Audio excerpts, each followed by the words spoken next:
Media మిత్రులందరికీ కూడా ఈరోజు ఏర్పాటు చేసినటువంటి మీడియా సమావేశానికి స్వాగతం.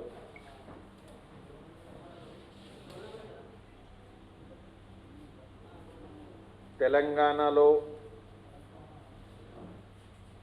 బీజేపీ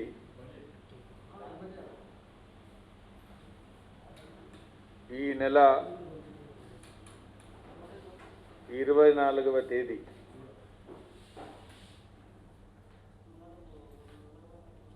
పార్టీ రాష్ట్ర అధ్యక్షుడైనటువంటి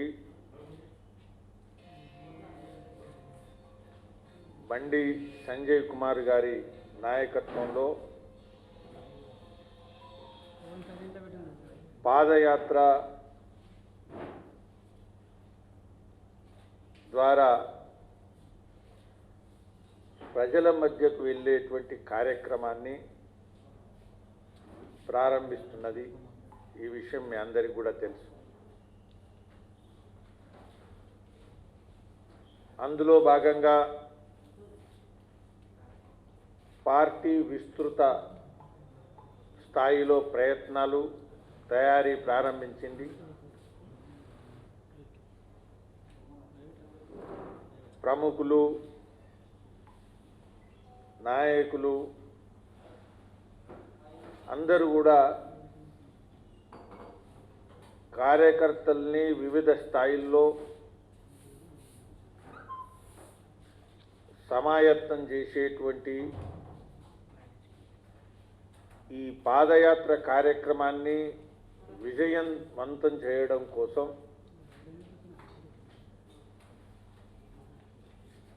అనేక పద్ధతుల్లో మీ ముందుకు గత రోజుల్లో వచ్చాం. అందులో భాగంగా ఈరోజు కూడా పార్టీ పాదయాత్ర పోస్టరు, అదేవిధంగా లోగో, ఇతర ప్రచార కార్యక్రమాలని మీ ముందు విడుదల చేయబోతున్నా.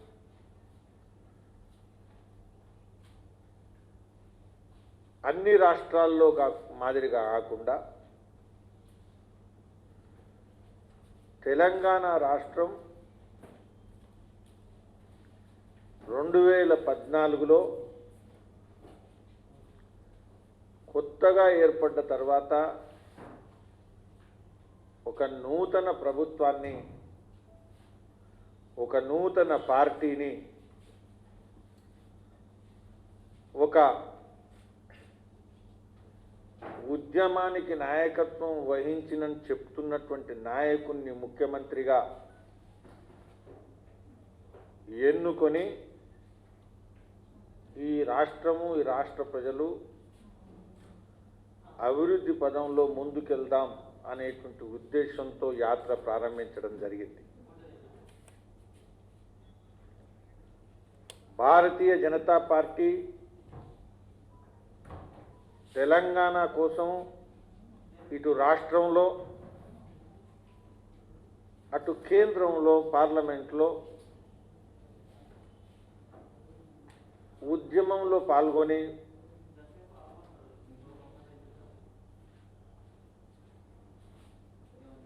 తెలంగాణ రాష్ట్రం ఏర్పడడంలో కీలక పాత్ర పోషించినప్పటికీ తెలంగాణ రాష్ట్ర ప్రజలు ఇచ్చినటువంటి తీర్పును శిరస వహించి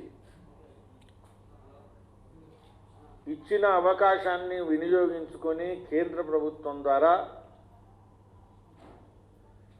తెలంగాణ అభివృద్ధికి మేము గత 7 సంవత్సరాలుగా పాటుపడుతున్నాం.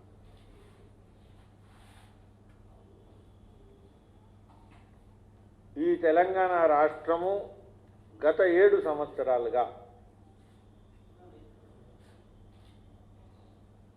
సరి అయిన దిశలో ప్రయాణం చేయట్లేదు.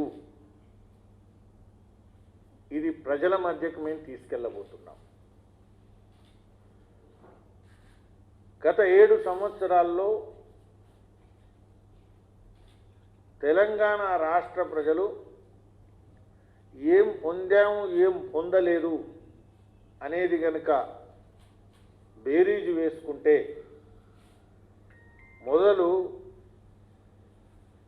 ప్రజాస్వామ్య వ్యవస్థ దెబ్బతింది. ఉద్యమం కారణంగా, ప్రజల భాగస్వామ్యం కారణంగా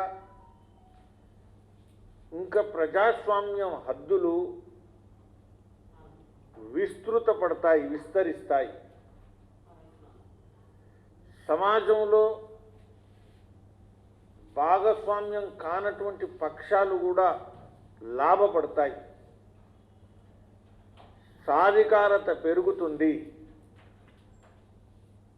democracy will get widened and deepened అని భావించాం. కానీ ఈరోజు రాష్ట్రంలో గత 7 సంవత్సరాల్లో అసెంబ్లీ నడిచే విధానము, అసెంబ్లీ నడిచేటువంటి రోజుల సంఖ్య, అసెంబ్లీలో జరిగేటువంటి చర్చ యొక్క గంటల సంఖ్య నానాటికి తగ్గింది తప్పిస్తే పెరగలేదు. అదేవిధంగా ఉద్యమాల మీద కొరడా దెబ్బలు, లాఠీ దెబ్బలు పెరిగాయి, అవమానాలు పెరిగాయి కానీ తగ్గలేదు. రాజకీయ అవకాశాలు తగ్గాయి కానీ పెరగలేదు. అధికార పార్టీ యొక్క అంతర్గత ప్రజాస్వామ్యం కుటుంబం పాదాల దగ్గర గిరివి పెట్టబడ్డది, కుదోబెట్టారు. కుటుంబమే ఏకాధికార పాలన చేస్తున్నది. పర్యవసానం ప్రజాస్వామ్యం ప్రజల బాగు కాకుండా ఈ వ్యవస్థ మీద పట్టు ఏదైతుందో ఐరన్ గ్రిప్, స్ట్రాంగిల్ హోల్డ్, ఇది మొత్తం కూడా టీఆర్ఎస్ పార్టీ, కేసీఆర్ కుటుంబానికి మాత్రమే లాభిస్తున్నది. యువకులు ఉద్యోగ అవకాశాలు కోల్పోయారు. గత 7 సంవత్సరాల్లో అవకాశాలు, కొత్త ఉపాధి రాకపోవడం కాకుండా రిటైర్ అయినటువంటి వాళ్ళకు కూడా ఆ పోస్టులు కూడా భర్తీ కాలేదు. ఈరోజు 1,00,000 ఉపాధి కాదు, గత 7 సంవత్సరాల్లో అదనంగా రిటైర్ అయినటువంటి ఉపాధి కూడా ఖాళీగా ఎదురు చూస్తున్నది.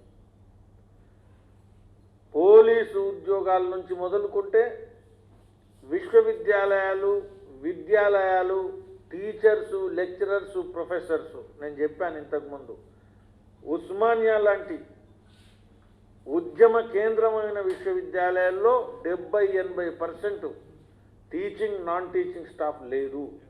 ఇంతకన్నా దయనీయమైనటువంటి పరిస్థితి దేశంలో ఏ రాష్ట్రంలో కూడా లేదు. ఇది ప్రధానమైనటువంటి ఉపాధి విషయంలో 7 సంవత్సరాల్లో ఇవ్వనటువంటి ఉపాధి ఇంకా భవిష్యత్తులో ఎలా ఇస్తారు? ఇది ప్రధానమైనటువంటి విషయం. భారతీయ జనతా పార్టీ తరఫున ప్రజల మధ్యకి తీసుకెళ్లాల్సిన విషయం. బీద బడుగు వర్గాల విషయంలో, ముఖ్యంగా దళితుల విషయంలో, ఎస్టీల విషయంలో, ఎస్టీల విషయంలో సబ్ ప్లాన్ ఏం నడుస్తుంది? నేను ఇంతకుముందు చెప్పా. ఉపాధి విషయంలో ఇంకొక విషయం మీరందరూ తెలుసుకోండి. ఆగస్టు 10వ తేదీ వరకు కూడా ఈ రాష్ట్రంలో ఉండేటువంటి ఉద్యోగుల యొక్క శాలరీసు ప్రభుత్వం ఇవ్వలేదు. ప్రైవేట్ వాళ్ళు ఇస్తే మనం చెప్తాం దివాలా తీసిందని. కానీ ప్రభుత్వమే దివాలా తీస్తే, ప్రభుత్వ ఉద్యోగులకే శాలరీ 10వ తారీఖు వరకు రాకపోతే ఏ విశ్వాసంతో ప్రభుత్వంకు ప్రజలు పన్ను కట్టాలా? ఎందుకు కట్టాలా? ఇది చాలా పెద్ద ప్రశ్న. 2019 వరకు 2,70,000 ఇండ్ల నిర్మాణం కావాల్సి ఉంది. 2024 లోపట అదనంగా 3 లక్షల ఇండ్ల నిర్మాణం కావాలి. ఈరోజు 30,000 ఇండ్లు మాత్రమే నిర్మాణం జరిగింది. ఈ డబ్బా ప్రచారం ఏదైతుందో, ఈ డప్పు ప్రచారం ఏదైతుందో ఇది ఎక్కడికి పోయింది? కేవలం 30,000 ఇండ్లు. నష్టపోయింది ఎక్కువ మంది ఎస్సీలు, నష్టపోయింది ఎక్కువ మంది ఎస్టీలు, నష్టపోయింది ఎక్కువ మంది వెనుకబడినటువంటి మోస్ట్ బ్యాక్వర్డ్ క్లాసెస్. మిత్రులారా, ఈ రాష్ట్రం అప్పులోకి పోయింది. 70,000 కోట్లు ఉండేటువంటి అప్పు ఈరోజు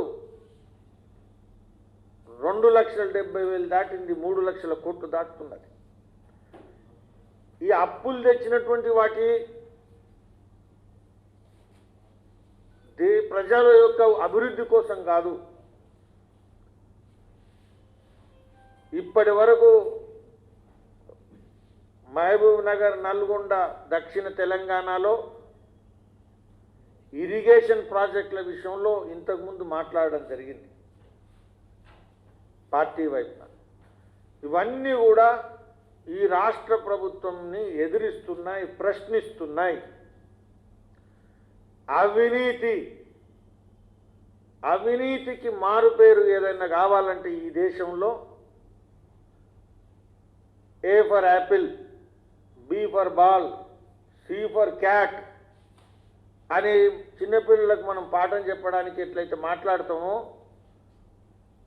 అవినీతికి గుర్తింపు కావాలా అని ఎవరైనా అడిగితే ఏం కావాలా అంటే అది కేసీఆర్ ప్రభుత్వము. సినానిమస్ కరప్షన్ అంటే synonymous KCR family. Formal corruption, informal corruption, office inside corruption, office out side corruption, over table corruption, under table corruption. కాబట్టి 24 గంటలు 360 డిగ్రీలు విస్తరించినటువంటి పని ఏదైనా ఉంటే అది కేసీఆర్ ప్రభుత్వంలో కరప్షన్ మాత్రమే. మూసీ నది మంచిగా కావట్లే. మూసీ నది మంచిగా చేస్తా అన్నటువంటి ముఖ్యమంత్రి ఇప్పటి వరకు అక్కడ మనకు నిలబడి అక్కడ పూజ చేసుకొని మంచినీళ్ళు తాగితే చూద్దామని ఉంది. కానీ మూసీ నదిలో ఎట్లయితే కాలుష్యం పెరుగుతుందో ఈ ప్రభుత్వంలో అవినీతి అట్లా పెరుగుతుంది. కాబట్టి ఈ ప్రభుత్వము బెదిరిస్తే భయపడే ప్రభుత్వం కాదు ఇది. డిఎన్ఏ మారే ప్రభుత్వం కాదు ఇది. ప్రశ్నిస్తే మారే ప్రభుత్వం కాదు ఇది. ఇది ఖచ్చితంగా గద్దె దించితే తప్పితే తెలంగాణకు భవిష్యత్తు లేదు. మనం మార్పు కావాలంటే ఇంకొక పరిస్థితి లేదు. కేసీఆర్ ప్రభుత్వం ఉండంగా మార్పు సాధ్యం కాదు. భారతీయ జనతా పార్టీ మాత్రమే ఈ టీఆర్ఎస్ ప్రభుత్వాన్ని దించగలిగేటువంటి పార్టీ. ప్రతిపక్షాలు మేమున్నాం అంటే ప్రతిపక్షం లేదు. ఒక్క బీజేపీ మాత్రమే ప్రతిపక్షం. ఇతర ప్రతిపక్షాలు టీఆర్ఎస్కు ఫ్యామిలీ మెంబర్స్.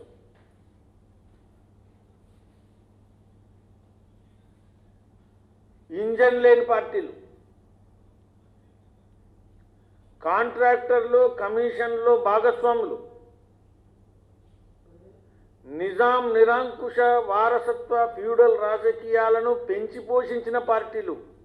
కాబట్టి టీఆర్ఎస్ ఇతర పార్టీ ఏదైతుందో వీళ్ళంతా కూడా డిఎన్ఏ సేమ్. ఆ పార్టీ ఉంటే ఈ పార్టీ ఉండాల్సిన అవసరం లేదు, ఈ పార్టీ ఉంటే ఆ పార్టీ ఉండాల్సిన అవసరం లేదు. అవే కుటుంబ రాజకీయాలు.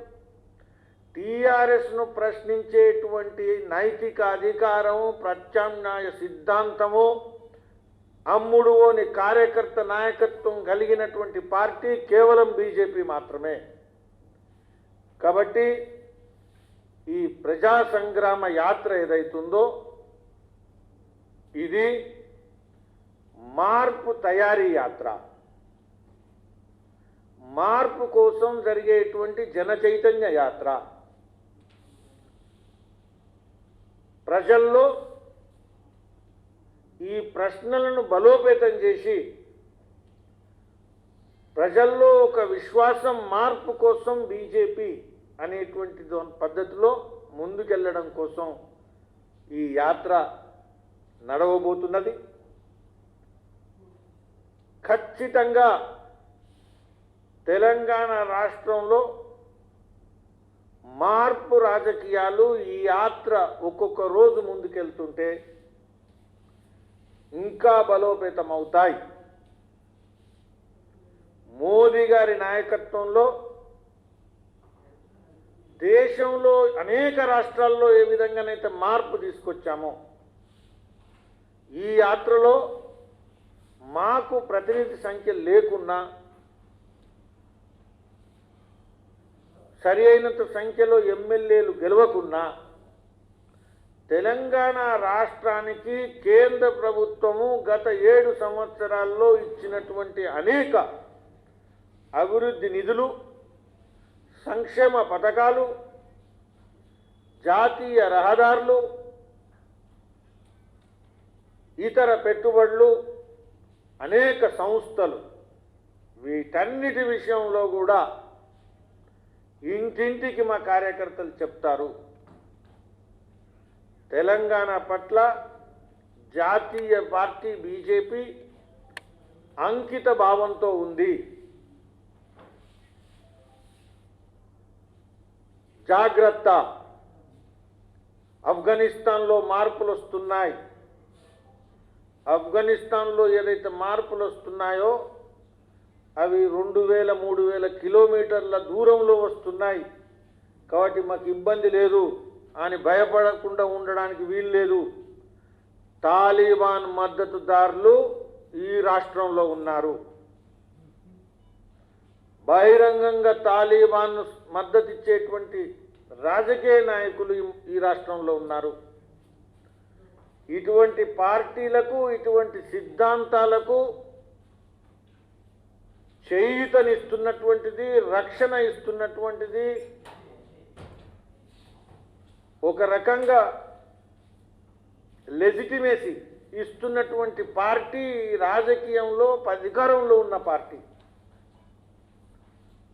తెలంగాణలో అధికారంలో ఉండేటువంటి పార్టీ ఇటువంటి మద్దతుదారులతో, తాలిబాన్ మద్దతుదారులతో కుడి భుజంగా ఎడమ భుజంగా రాజకీయాలు చేస్తున్నది. కాబట్టి రాబోయేటువంటి రోజుల్లో తెలంగాణ ప్రజలు కూడా చాలా జాగ్రత్తగా ఉండాలి. ఇవన్నీ కూడా ఈ పాదయాత్రలో చర్చనీయాంశాలు. ధన్యవాదాలు.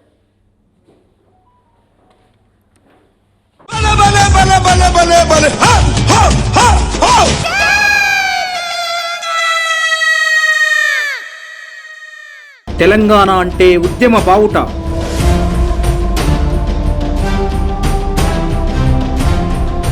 తెలంగాణ గడ్డ ఆత్మగౌరవ ప్రతీక.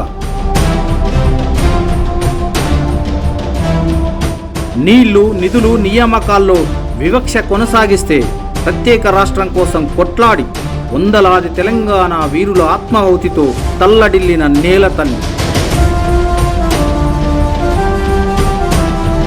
తొలి మలిదశ తెలంగాణ పోరాటంలో దూకి సర్వస్వం కోల్పోయింది బీజేపీ కార్యకర్తలే. తెలంగాణ సంకల్ప యాత్ర, తెలంగాణ పోరు యాత్రలతో ప్రజల్లో చైతన్యం తీసుకొచ్చింది బీజేపీనే.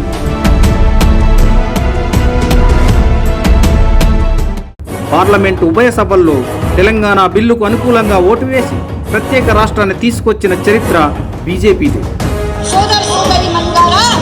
తెలంగాణ కోసం బలిదానం వద్దు, తెలంగాణ చూడడానికి తీరా ఉద్యమ ఫలితాన్ని టీఆర్ఎస్ దోచుకుంది. అధికారాన్ని ఒడిసిపట్టిన కేసీఆర్ 7 ఏండ్లుగా తెలంగాణను పట్టి పీడిస్తుంది. అన్నదాతలు వసూలు బాస్తుంటే, నిరుద్యోగులు ఆత్మహత్యలు చేసుకుంటుంటే ఈ ఫామ్ హౌస్ నియంతకు కానరాదు.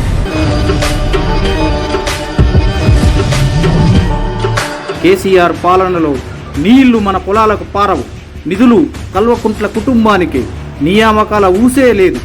ప్రశ్నించే ప్రతి గలాన్ని అనగదొక్కుతూ జైలు పాలు చేసే నయా నిజాం పాలన సాగిస్తోంది ఈ కల్వకుంట్ల కుటుంబం.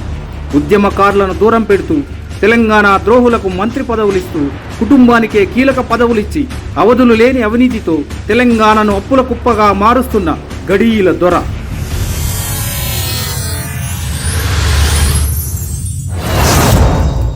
రాచరికం, బానిసత్వం సంఖ్యలతో బందీ అయిన తెలంగాణను కుటుంబ పాలన నుంచి విముక్తి చేసేందుకు బీజేపీ సమర భేరీ మోగిస్తోంది.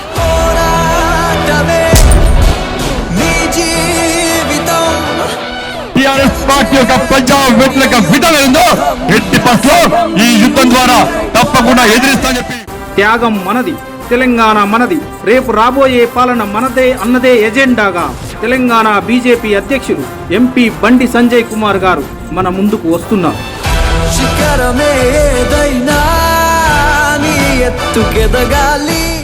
నియంతృత్వ, కుటుంబ, అవినీతి పాలన విముక్తి కోసమే బండి సంజయ్ కుమార్ గారు తలపెట్టిన ఈ ప్రజా సంగ్రామ యాత్ర నియంత పాలన అంతానికి బీజం కావాలి.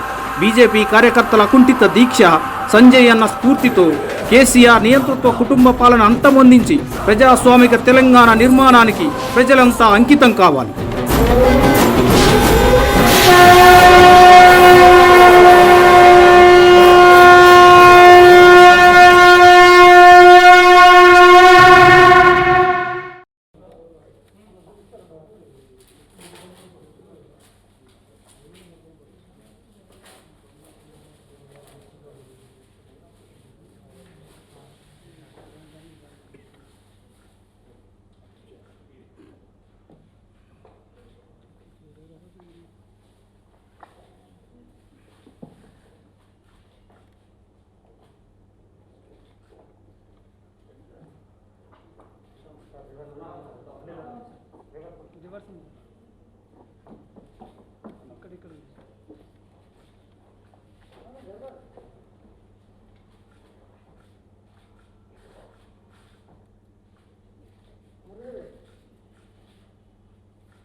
ఇప్పుడు చివరగా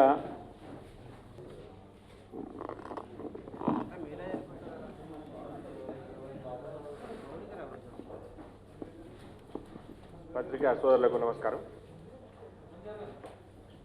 ఈరోజు ప్రజా సంగ్రామ యాత్ర సందర్భంగా రాష్ట్ర అధ్యక్షుడు బండి సంజయ్ కుమార్ గారు పాదయాత్ర చేస్తున్న సమయంలో 24వ తారీఖు నుండి ఒక మిస్డ్ కాల్ అని చెప్పేసి పబ్లిక్ అవుట్ రీచ్ అంటే దానికి ఒక నెంబర్ కూడా మేము పెట్టడం జరిగింది. ఈ నెంబర్ కాల్ చేస్తే ఇమీడియట్గా రిజిస్ట్రేషన్ అవుతుంది. రిజిస్ట్రేషన్ కాగానే వారు కావాలనుకుంటే మాట్లాడవచ్చు. తర్వాత వాళ్ళు ఏమన్నా సూచనలు ఇచ్చినా కానీ తీసుకునే విధంగా ఈ మిస్డ్ కాల్ ద్వారా చెప్పవచ్చు అని చెప్పేసి కూడా ఈ సందర్భంగా తెలియజేస్తున్నాను. అదేవిధంగా ఒక వెబ్సైట్ కూడా ప్రజా సంగ్రామ యాత్ర వెబ్సైట్ అని చెప్పేసి పెట్టడం జరిగింది. దీన్ని కూడా మన వెబ్సైట్లో చేయొచ్చు. అదేవిధంగా ఫేస్బుక్లో కూడా వచ్చే విధంగా కూడా, ట్విట్టర్లో వచ్చే విధంగా కూడా మరి దీంట్లో చేయొచ్చు అని చెప్పేసి ఈ సందర్భంగా మీ ద్వారా ప్రజలకు తెలియజేసే విధంగా నేను తెలియజేస్తున్నాను. ఈ మిస్డ్ కాల్ కానీ వెబ్సైట్ కానీ చెప్పండి. Missed call number 6359119119. ఇది 24th నుంచి పనిచేస్తుంది. ఇది 24th పాదయాత్ర ప్రారంభం కాగానే ఎవరైనా సరే సలహాలు సూచనలు వెబ్సైట్కి పంపించవచ్చు, లేదా మిస్డ్ కాల్ ఇచ్చినట్టయితే వెంటనే అక్కడి నుంచి కాల్ వస్తుంది. ఆ కాల్లో కూడా మాట్లాడేటట్టుగా ఒక ఇది ఫెసిలిటీ కల్పించాము. అదేవిధంగా బండి సంజయ్ కుమార్ గారు దేశంలో ఉన్నటువంటి రాజ్యసభ, లోక్సభ, పార్లమెంటు సభ్యులకి, అదేవిధంగా కేంద్ర పదాధికారులకు, జాతీయ పదాధికారులకు, ముఖ్యమంత్రులకు, వివిధ రాష్ట్రాల అధ్యక్షులకు కూడా ఈ పాదయాత్రలో మీకు అవకాశం ఉంటే పాల్గొనమని, లేదా మీరు ఈ యాత్రని ఆశీర్వదించవలసిందిగా కూడా అందరికీ ఉత్తరాలు కూడా పంపించడం జరిగింది. మీరు మురళీధరరావు గారిని అడగాలనుకుంటే అడగచ్చు.